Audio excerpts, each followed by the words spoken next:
If the run over the dividing range from Wanaka was anything to go by, the weather forecast was accurate. The 2 days of South Westland river races would likely be a wet affair. Teams gathered 2k below the Arawhata bridge for the first of 2 days of racing. 4 legs up and down a river that's the heartbeat of this region. Even shrouded in mist, she is a spectacular sight. What was River Racing NZ doing in this neck of the woods for the first time? We do a lot of boating on the same rivers year in, year out, so we thought we'd try a little bit different, come over here. Winter time strangely does suit because we're out of whitebait season and the river's got enough water in them, and as we know on the west coast you either have fantastic weather or you've got weather like we've got today, so it is supposed to improve later today and for tomorrow. With the river level rising, care was needed even to launch. And the man who never puts a foot wrong himself was shaking his head in disbelief. Oh yeah, we've got the old clowns beside us with all the gear and no idea, you know. So you give them a pull out, but no, it's all good. No. About now, if you're thinking people in glass houses shouldn't throw stones, hold the thought. The guy he just threw under the bus was Lee Harrison in Majestic Housing, who set a cracking pace upstream, close to a minute ahead of the next boat, despite taking the long way round the very first corner. Increased flow had revealed 2 more channels, but the first boat was playing it safe. Justin Hill was next and cut through, saving a few seconds that might count at the end of the day. He's running his CX engine, but entered an A-class to continue the battle with Lee Harrison. Next through, Andrew Scott, the CX winner from the last 2 races. He was first to test the real shortcut, but that didn't surprise rival Riley Smith. He says he's not the quickest, but that's all bullshit in CX anyway, but he's always been a good driver. In FX we always battled and we were seconds and apart, so we know it's going to be very similar today, I'd say. Who makes the most mistakes will probably get second, I'd say, so I don't know. Pretty soon that shortcut was the preferred channel as CX 166 and most teams settled in for the 45km haul upstream. Still, CX 627 Rob Donald took to the air around the back, as did the FX of Greg Wilson. It's a great vantage point on the main road bridge, and it's here we found the recently crowned world champion, American Ryan Ringer, but not in his boat. Tried talking John Derry into coming over and meeting me in Peace River last weekend in North America, and he said, why don't you come boating on the west coast over here with us instead? So here I am. The jet boat community in this country is awesome, and I always tell my kids this is my favorite place. It's just the rivers, the people, everything's awesome here. So this is a great part of the country too. I've never been down here boating, we've driven through it, but really cool rivers, just awesome. John Derry is not in his gas turbine this week, but to bolster the field, he's borrowed Peter O'Sullivan's FX34 and is running at the other end of the field. Still, plenty of support from family and friends.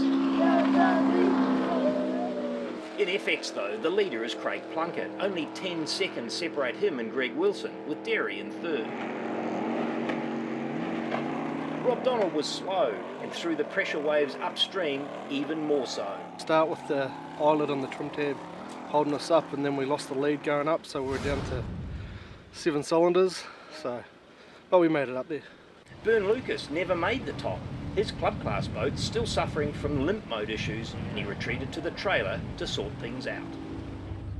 Any chance of the weather forecast being proven wrong was dispelled before the second leg downstream.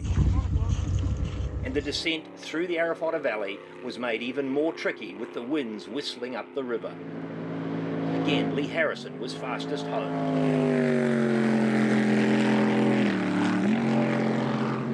Justin Hill was second quickest in the CX-powered A-class entry. But it was Riley Smith who caught a break when Andrew Scott ran a shingle shelf and struggled to get back on the plane. Just ran a shingle bar and had a grill full for a wee while, so managed to keep it on the plane just, but yeah, we could see it. I was taking a shortcut that wasn't actually a shortcut, and there was no water down there, yeah. The Deals Racing brothers snuck by to record the third fastest time, but it was a close thing finding the shortcut at the end of the leg. We took it going up, and then it was hard to see the bridge with the rain and the fog, and we just grabbed it at the last minute and took it, and then just came around the corner and got the wind and just picked the boat up, so. Felt pretty good. A few people had seen it, so it was good. Wayne Boys set off from the top, but got mismothered trying to find one of his man channels. Reckoned it was the rain. Oh no, nothing. I just couldn't see where we were going and just thought we were going to get ourselves into shit, so we ran aground him. It was only a couple of metre push and we were back in the water, and took longer to get the seatbelts back on than it did anything else, but I don't know, all good fun. Next boat on the scene was Craig Robinson. It was quite a tricky section. That the weather was not allowing us to see much, and he just ran aground in the chute, and we managed to squeeze past, and yeah, we were lucky. With more rain imminent, race controller Garth McMaster brought forward the leg 3 start and promised a revised final leg start. We're going to try and get it over as quick as we can, so as soon as Dwayne's got you all in a buddy huddle, we're going to turn around and bring you straight back down again, so we're not going to try and wait too long. Like, it is going to deteriorate more this afternoon. And deteriorate it did. The rain meant times were slower for everyone's repeat upstream leg, except John Derry in FX class, but perhaps he was inspired by the chance to make a splash. His time of 16 minutes and 23 seconds was exactly the same as Greg Wilson, but both had to be content with sitting behind Craig Plunkett, the eventual class winner for the day.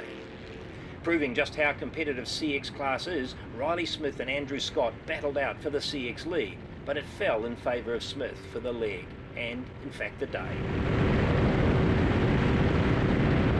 Remember the story about people in glass houses? Well, leaving his best to last, Wayne Boys found a channel without water that required the services of a plethora of patrol boats and personnel.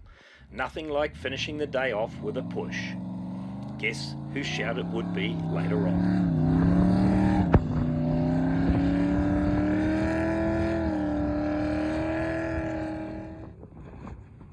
But just when you thought it was all over, the assistant race controller, Dwayne Terry, got in strife heading home too, and needed a tow himself. So did more than one patrol boat, as their day, like the weather, further deteriorated. Oh, almost forgot to mention, the race winner, Lee Harrison, by a good margin of over 2 minutes from Justin Hill, who, as you remember, is running the smaller class engine. Justin loves the challenge of being the underdog.